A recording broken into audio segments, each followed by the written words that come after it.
Tout pour investir, la place de l'IMO.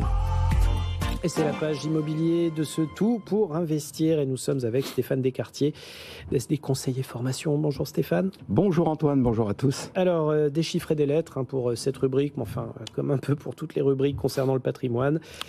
Les lettres PLF, les chiffres 2025.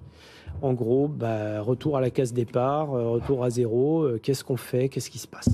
Voilà, on repart à zéro. Il y avait une dizaine d'amendements qui concernaient l'immobilier. Donc, ce processus législatif était assez abscon, puisque les mêmes qui avaient voté ces amendements ont rejeté l'ensemble des textes de la foire aux saucisses fiscales, en quelque sorte.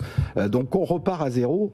Alors essayons quand même, sur ce qui avait été voté, de voir ce qui pourrait revenir, puisque notamment Michel Barnier, Valérie Létard, notre ministre du Logement, avait fait un certain nombre de déclarations qui avaient été reprises dans ces amendements. Donc on va essayer de faire un peu de politique fiction, mais essayer d'imaginer un petit peu ce qui risque de revenir d'ici le vote définitif, que ça parte au Sénat, que ça revienne, etc.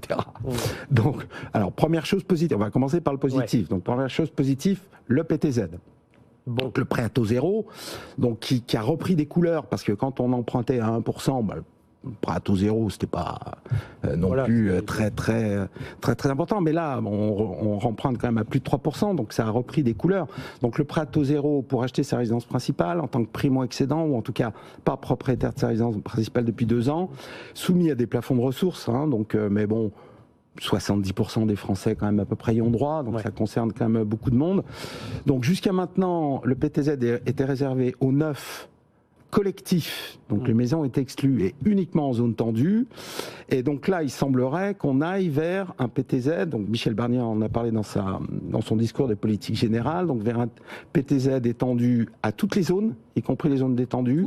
Toutes les zones, y compris donc les zones détendues. Pas uniquement le neuf, ça c'est très important, donc y compris l'ancien. Alors certainement pour l'ancien avec une éco-conditionnalité, c'est-à-dire certainement avec des travaux de rénovation énergétique, etc. Bon, ce qui se comprend et ce qui se défend tout à fait. Donc voilà, mais y compris pour la maison. Alors est-ce que c'est les maisons individuelles, les maisons en bande, comme c'était peut-être question. Donc bon, bref, donc tout ça devrait passer à peu près en l'état, donc sur tout le territoire, etc. Donc ça, et y compris pour l'ancien. Donc ça c'est plutôt une bonne nouvelle et on peut imaginer que ça sera remis sur le tapis et c'est plutôt ça une très bonne chose, une très bonne nouvelle. Donc voilà. Tout à fait. Deuxième bonne nouvelle, ce qui avait été voté puis qui est parti dans les oubliettes, mais là on peut imaginer aussi que ce sera remis en œuvre parce que notamment Valérie Létard, notre ministre du Logement, j'ai lu encore une de ses interviews il y a quelques jours, elle y était plutôt favorable, donc on va imaginer que ça va être remis sur le tapis, c'est le fait de pouvoir faire une donation sans frais, donc sans frais de succession, enfin sans frais de donation, jusqu'à 150 000 € à un enfant ou un petit enfant, en plus des 100 000 €, vous savez, qu'on peut donner tous les 15 ans par enfant. Donc ça ferait un budget total de 250 000 €, donc donné hors frais, à condition d'acheter un logement, pour le coup, neuf, à condition d'acheter un logement neuf, donc on aurait 150 000 € de plus, donc qui seraient effectivement exonérés de frais de donation. En plus, neuf, je vois la logique, c'est des logements qui en plus sont collectifs et sont de très bonne qualité. Très bonne isolation, c'est bon pour la planète, ça crée de l'emploi, etc. Donc il y a, ça c'est plutôt une bonne chose, donc ça devrait revenir aussi dans les discussions, on l'espère.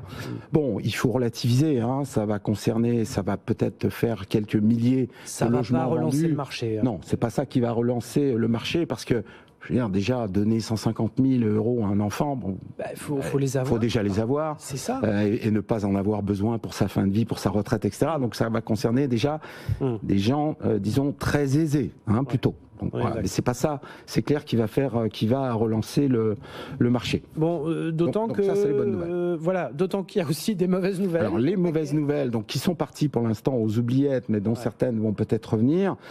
Donc les mauvaises nouvelles, alors là, ça a surpris tout le monde, une remise en cause de la plus-value, y compris pour la résidence principale. Donc vous savez que il n'y a pas de plus-value sur la résidence principale. Et là, c'est remis, c'est remis un peu sur le tapis. Alors, ce qui avait été voté, c'est que si on vendait une résidence principale avant 5 ans, on était soumis aux plus-values, mais il y avait plein d'exceptions, changement de résidence principale, divorce, mutation professionnelle. Donc bon, ça n'aurait pas été si méchant que ça, mais ça a un peu surpris tout le monde. Est-ce que ça va revenir ou pas? On ne sait pas. Et également une remise en cause du calcul des plus-values, puisque pour l'instant, les plus-values, c'était 19%, plus les prélèvements sociaux à 17,2%. Oui. Mais surtout avec des décotes, c'est-à-dire qui faisaient que tous les ans, on payait un petit peu moins. Tout à fait. Ce qui faisait qu'au bout de 22 ans, on était exonéré des plus-values à 19%, et au bout de 30 ans, des prélèvements sociaux à 17,2%. Et ça pourrait effectivement être remis en cause. En tout cas, ça avait été remis en cause en supprimant cette dégressivité de la plus-value. Donc là, ça sera quand même un coup de massue pour les propriétaires qui vendraient, même à 30 ans, même à 40 ans, ils seraient quand même soumis à la plus-value. Donc ça, c'était pas un super bon signal. Non, carrément pas. Donc bon, est-ce que ça sera repris, etc. On n'en sait rien. Bon, on verra. En revanche, deux choses qui risquent fortement d'être prises parce que ça nous pend au nez, ça, depuis un petit moment. Ça concerne, le meublé. C'est-à-dire que le meublé au réel, on a la possibilité d'amortir ses investissements. Oui. Donc, c'est-à-dire de passer une charge fictive, en quelque sorte, ce qui permet de baisser les impôts sur ses revenus meublés. Donc ça, alors, ce ne serait pas remis en cause. En revanche, justement, et là, ça concerne aussi la plus-value, ce serait déduit, les amortissements que vous auriez passés pendant la période, oui, totalement. En cas de vente, seraient déduits de votre assiette de calcul de plus-value, ce qui ferait exploser la plus-value aussi sur un bien locatif. Oui. Bon, là, effectivement, ce serait un peu une bombe fiscale à retardement. Les calculs d'amortissement via les loyers. Voilà, donc ça remettrait en cause notamment, enfin ça risquerait, si ça passe en l'état, si ça revient sur le tapis, ça risquerait de freiner les gens qui font du meublé. Donc ça, c'est pas une super nouvelle. Donc on va voir si c'est remis sur le tapis ou pas. Bon, nous verrons. Pour l'instant, on fait des prospectives un petit peu, etc. Mais enfin, sur le meublé, de toute façon, ça fait un petit moment qu'on sait que c'est dans le collimateur des pouvoirs publics, parce que de plus en plus de gens basculent sur le meublé. Donc, on peut s'attendre effectivement à ce que les avantages du meublé soient encore rognés. Mais juste, il nous reste 30 secondes. Juste...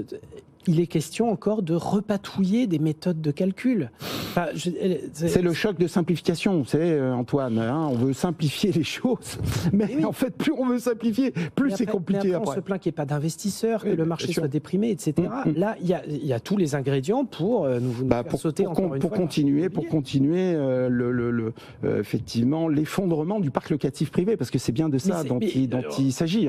Et alors la dernière mauvaise nouvelle, c'est la fin du Pinel, puisque là, c'est officiel maintenant, le Pinel n'aura pas de remplaçant. Donc c'était quand même 40-50 000 opérations par an, logements neufs, effectivement verts, etc. Tout ce qu'on veut. Donc ça, c'est terminé. Donc là, ça va être extrêmement compliqué parce que ça va rajouter de la pénurie à la pénurie. Donc on va tomber dans une hyper pénurie. Et ce n'est pas effectivement comme ça qu'on va arriver effectivement à relancer le logement. Donc ça risque d'être effectivement très compliqué s'il n'y a pas et notamment vis-à-vis de la location nue, s'il n'y a pas un processus pour amoindrir la fiscalité sur le nu, parce que en nu aujourd'hui, le montant d'imposition, il est insupportable. Si vous louez en nu, par exemple à Paris, c'est 3,210. Les plafonds de loyer, toutes les villes qui plafonnent les loyers, notamment Paris, à Paris, si vous louez en nu, vous faites du 3% brut. Moins vos charges, taxes foncières, frais de gestion, vous tombez à 2%. Si vous êtes dans la deuxième tranche à 30% plus 17,2, vous tombez à 1%. Et si vous êtes à 41, vous tombez à moins de 1%. Et si vous êtes à l'IFI, ça vous coûte de l'argent de louer. Antoine, ça vous coûte de l'argent de louer. Vous êtes en rendement négatif. Ça bousille le modèle économique. Voilà, mais la bonne nouvelle, c'est que les Français ne sont pas idiots ni masochistes, c'est que leur santé mentale est correcte, ce qui fait qu'ils vendent, ils ne louent plus. Et donc, d'où des milliers de logements vides à Paris et ailleurs, c'est parce que les gens, effectivement, ne sont pas masochistes. À un moment donné, quand ça vous coûte de l'argent de louer, vous arrêtez. Vous vendez, vous faites autre chose, vous faites de la bourse, vous faites des actions, du PER ou que sais-je. Mais en attendant, les campings sont pleins d'étudiants, les gens ne peuvent plus divorcer parce qu'ils ne trouvent pas de logement. Donc là, on va quand même vers des temps extrêmement difficiles. Si on ne crée pas un processus après le Pinel pour relancer le logement nu, ça va quand même être très très compliqué. Merci Stéphane Descartier. Suite au prochain épisode, on va essayer de voir un peu oui, on se revoit dans un mois, on aura certainement des nouvelles. Enfin, de toute façon, les votes définitifs seront, je crois, au 21 décembre. Donc, il risque de s'en passer encore pas mal d'ici là. On aura de quoi commenter et alimenter tout ça. Absolument, Stéphane. Nous n'en doutons pas. Merci d'être passé. Avec plaisir. Dans quelques minutes, on va répondre aux questions des investisseurs avec Christian Fontaine du magazine Le Revenu. Gros plan sur les ETF.